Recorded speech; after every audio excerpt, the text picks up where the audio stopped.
আপনি দেখছেন news now, আমরা জানি কোনটা খবর। मॉब वायलेंस रोकने के लिए प्रशासन की एक्सरसाइज आज के समय की जरूरत बन चुकी है। तेजी से बदलते हिंसक हालात में असरदार जवाब, डिपार्टमेंट के बीच तालमेल और मॉडर्न टेक्नोलॉजी की तैयारियों की जांच, ये 3 वजह है जिसकी वजह से प्रशासन नियमित ट्रेनिंग को अहमियत दे रही है।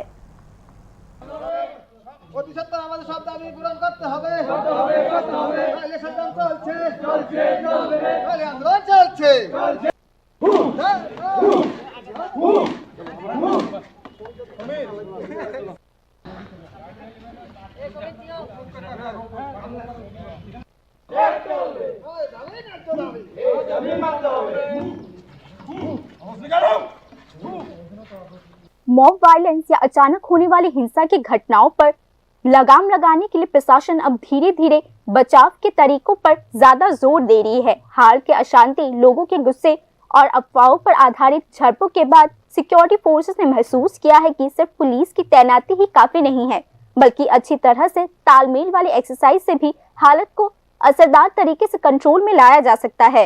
एक्सपर्ट्स के मुताबिक भीड़ की हिंसा का प्रकृति इतना अनिश्चित और तेज होता है कि मौके पर ही फैसला लेना पड़ता है। गलत तरीकों या बिना तैयारी वाली फोर्स की वजह से हालत बिगड़ने का खतरा और भी बढ़ जाता है। इसीलिए नियमित ट्रेनिंग से फोर्सेस के सदस्यों को तुरंत रिस्पांस, फोर्स का सुरक्षित इस्तेमाल और ह्यूमन राइट प्रोटेक्शन प्रोटोकॉल को फॉलो करने की असली प्रैक्टिस मिलती है। Police, civil defence, fire brigade, medical team और डिस्ट्रिक्ट एडमिनिस्ट्रेशन के बीच तालमेल को कई राउंड की एक्सरसाइज में टेस्ट किया जाता है।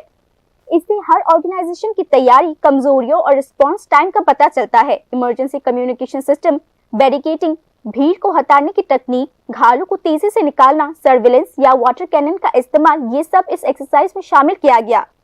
एक्सरसाइज के दौरान टेक्नोलॉजी पर आधारित सर्विलेंस पर खास तौर पर जोर दिया जाता है। Modern body armour, body cameras, tear gas guns का इस्तेमाल, क्राउड मैनेजमेंट सॉफ्टवेयर का इन सब का असली आपदा की स्थिति में टेस्ट किया गया। इससे फोर्सेस के सदस्य इक्विपमेंट का इस्तेमाल करने में और भी ज्यादा माहिर हो गए। शुक्रवार को शाबरुम पुलिस स्टेशन कॉम्प्लेक्स में ऐसी ही एक एक्सरसाइज आयोजित की गई। इसमें सिक्योरिटी फोर्सेस के जवानों और अधिकारियों ने हिस्सा लिया। प्रशासन के मुताबिक भीड़ की हिंसा को रोकने में जनता की भूमिका उतनी ही अहम होती है, क्योंकि अफवाहों, गलतफहमियों और भड़काने की वजह से हिंसा अक्सर आउट ऑफ कंट्रोल हो जाती है। सिक्योरिटी एक्सपर्ट्स का मानना है कि भीड़ की हिंसा में जान का नुकसान कम करने के लिए बचाव की एक्सरसाइज दिन ब दिन और भी जरूरी होती जा रही है। इसका रोल न सिर्फ कानून व्यवस्था में बल्कि किसी इलाके में पूरी शांति व्यवस्था में भी पड़ती है। इसीलिए प्रशासन प्रैक्टिकल एक्सरसाइजेस और इंटर डिपार्टमेंटल कोऑर्डिनेशन के जरिए भविष्य में होने वाली अशांति से निपटने के लिए अपनी तैयारियों को मजबूत करने की कोशिश कर रही है। Bureau report, news now.